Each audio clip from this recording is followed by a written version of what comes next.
What's up, everybody? Trey Biddy with Hog Sports coming to you from Razorback Stadium. 56-13 win for the Notre Dame Fighting Irish and a humiliating loss for Arkansas and Sam Pittman. The Walk and Talk is built by Sutherlands. If you're looking for a Barndominium, a barn, garage, hunting lodge, any of that kind of stuff, check them out at Sutherlands.com or call 1-800-66-BARNS and you can get a free estimate.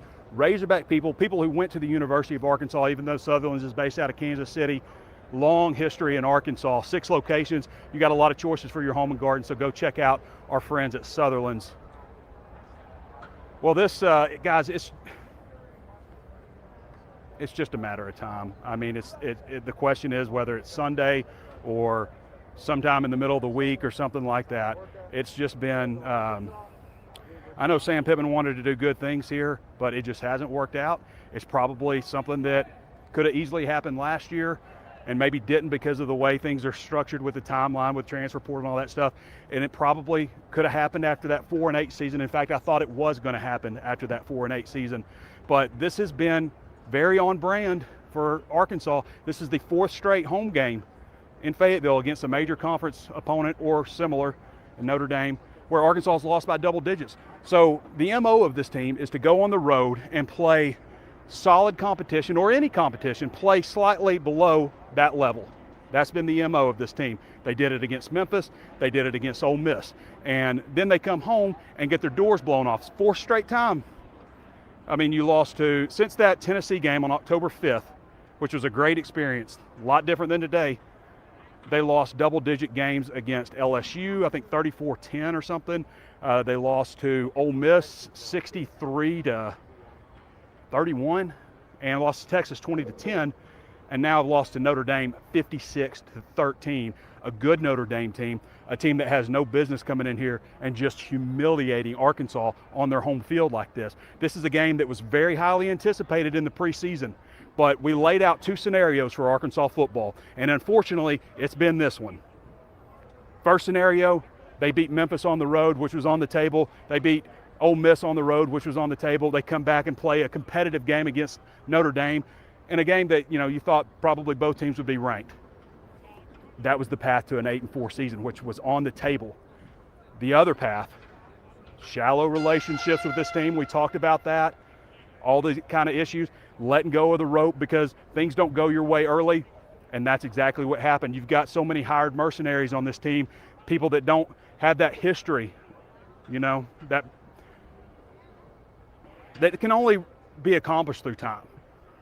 And here we have it. Just takes a couple things to go wrong, let go of the rope, just like that. This was a let go of the rope type of game. And this is the path to 4-8, if they can even do that. I mean, that might be ambitious right now, the way this team is playing. And the thing is, they're capable of more than that. They're capable of being a bowl team, but probably not going to get there because of what's eventually going to happen here with Sam Pittman. I mean, even him talking about, being asked the question about, do you make changes with the staff and stuff, and saying, I don't know. Like, the answer is no. We don't have any plans for that, even when you do make them. Like, to say I don't know means that he thinks that he's going to have to do that. And you only get one chance to do that, and that was burned in that 7-3 loss to Mississippi State, one of the worst losses in Arkansas program history. Even though it's an SEC team, that was a terrible Mississippi State team. Their only SEC win that year was against Arkansas. They went 1-7. But man, you start thinking about some of the games that have happened in this stadium, this incredible venue that was packed. I think it was like the 10th largest crowd in program history. So I'm not going to just get on here and rant and rave like I did with Chad Morris when it was over with him. And to be honest with you guys, I don't hurt the same way because I've been beaten down so much, and so have you. You would be hard-pressed to find a single person that thinks that there shouldn't be change. It's just the way it is right now. And it's been that way since the Memphis game, really. And if that didn't solidify it for people, then this one absolutely does. Without question, this one does. But that's quit. That's what happens. A lot of quit. It's like an abusive relationship, because I say this all the time, but you cannot, for whatever reason, separate yourself from your sports team. You may not go to as many games. You may lose a little interest and stuff, but like when it comes to your family, like your kids and your sports team, that's like the only thing you can't separate. You can lose connection with your best friend from high school or something. People get divorced, all of these kinds of things where people move on in life. But when it comes to the Razorbacks, something that's been ingrained in most people since their childhood, you just can't let go. And I feel like they kind of know it. They know you'll keep coming back. Now this stadium was packed today, even after that Memphis game, packed.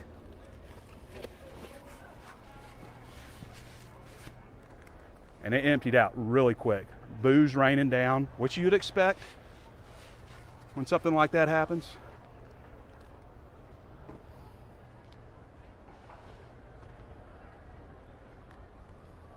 It's just been, there's been too much of this, guys. It's just,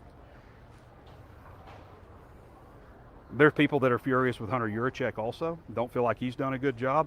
He's done a good job in all the other sports, but people can say what they want about what kind of state this is. This is a football state.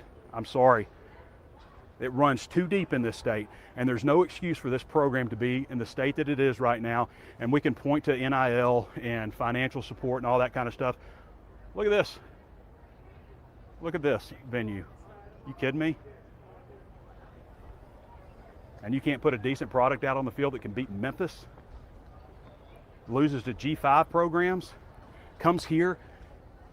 First, I mean, like the ridiculousness of Arkansas' schedule the past few years has been, it's just absurd. The ridiculousness has been absurd, if that makes sense. But like the fact that this is the first game in the month of September that you get in this venue, and then, you get a bye week, and then it's Knoxville. You got to wait a few more weeks before you even get a game back here. And this is the product that gets put out here for the fans. Like losing on the road is one thing. It sucks playing close games or losing on the road, but you can almost understand the difficulties of playing on the, especially in the SEC. Primarily in the SEC. There's no reason that Arkansas should have lost to Memphis. No disrespect, Memphis, but there's no reason. I guarantee you put Memphis's defense out here, it's a lot different outcome. I mean, I'm not saying they're going to win, obviously, but I'm just saying it's a lot different outcome. But why are they so bad at home all the time? It blows my mind, and it's something to do with mindset, culture, approach for them to be so bad at home. I mean, how terribly they played against Missouri State back in 2023, losing to Liberty. I mean, they played poorly against so many teams. The UAB game last year, Kent State. Like even in some wins, it's just like, when is the last really nice win aside from that Tennessee game, which was 19-14. It wasn't like it was an offensive explosion, but I mean, that was a nice, really fun game. Texas, like you can see what this program is capable of. And yes, there's issues with finances, NIL, not what it needs to be, but that doesn't mean you get, that doesn't mean you get destroyed by Notre Dame 56-3, 13, whatever it was. It doesn't even matter what the score was. It doesn't even matter that there's 641 yards of offense, or that Taylor Green played probably his worst game all season. And this also, guys, this wasn't like Ole Miss, where Ole Miss was just throwing the ball in the second half, throwing the ball in the fourth quarter, trying to run up points. Notre Dame scored 14 in the second half. They took the air out of the ball. They took it easy on you. They've got their scrubs in there running wild on you in the second half, though, on the ground.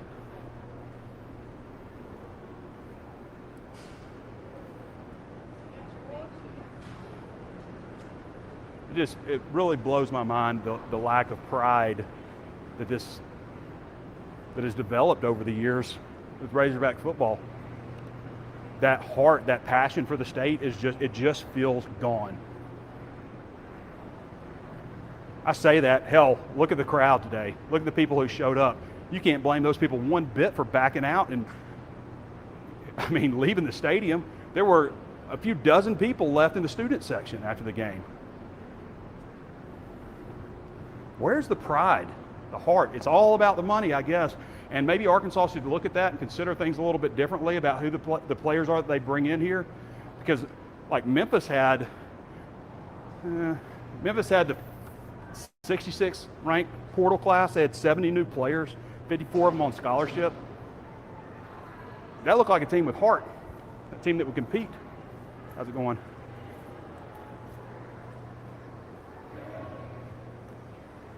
In Arkansas, it just feels like, well, this didn't go the way we wanted, so we'll just quit. I mean, it's like, to me, it just shows a complete lack of care that you've got people in this state who showed up like they did.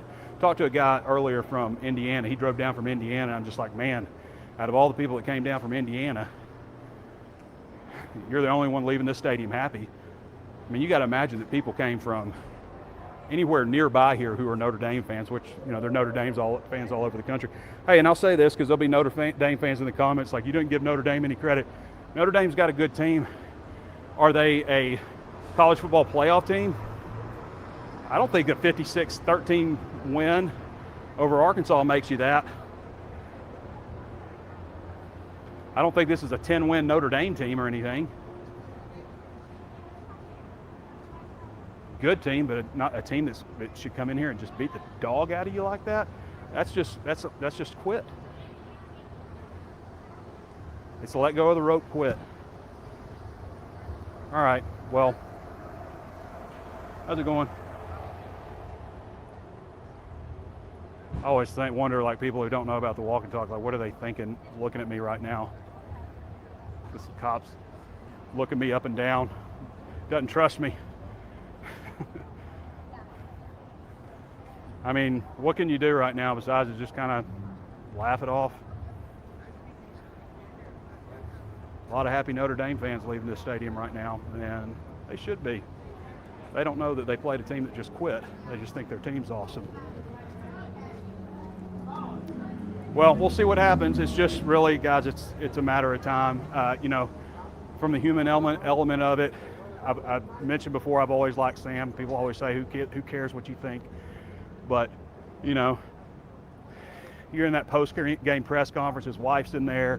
She's sad. She's crying. You can tell Sam's, you know, beaten, defeated. That's where we are, though. All right, everybody. That's about all I got for you. I leave something out. Like one game after the post game, I was like, well, I can't think of anything I didn't say, and I didn't even mention Taylor Green's name. But it's hard to really talk about players because, like, who stood out? Nobody. I think that, I mean, I may go back and watch the game on video. I mean, let's be honest. Hey, thank you, brother. Jimmer Hogg, shout out.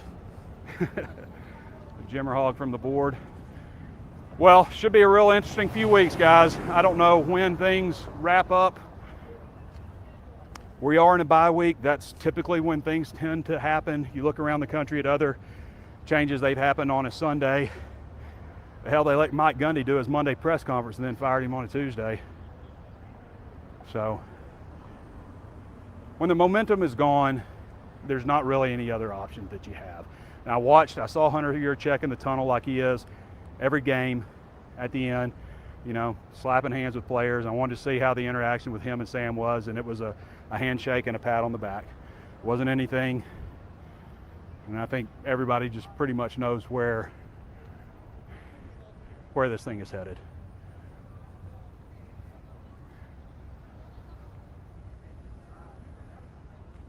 All right.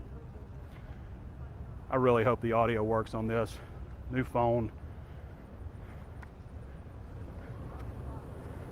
I damn sure don't want to go back and do it again. That's what happened after the last walk and talk. Everybody's like, your energy wasn't. It's like, yeah, I'd already vented. I had to go back and do the whole thing because the audio, there was no sound. Never had to do that before. All right, everybody. That's it. This is Trey Biddy. Go to hogsports.com for all the latest breaking Razorback news, hawgsports.com. Visit our friends at Sutherlands for barndominiums, barns, hunting lodges, garages, and they got all your home and garden stuff. Danny West told me he bought a bunch of lumber from the other day to redo a bunch of deer stands. So they are Arkansas people, Arkansas fans. Mark Sutherland competed on John McDonald's first Southwest Conference championship track team. Bo Sutherland went here. I got another son that went here. So just know that when you're shopping for your home and garden needs, that those people are hurting today, hurting last week, and hurting the week before, just like you, just like me. Should be an interesting few weeks coming up. This has been Trey Biddy with hogsports.com, wrapping up the walk and talk built by Sutherlands. We'll catch you next time.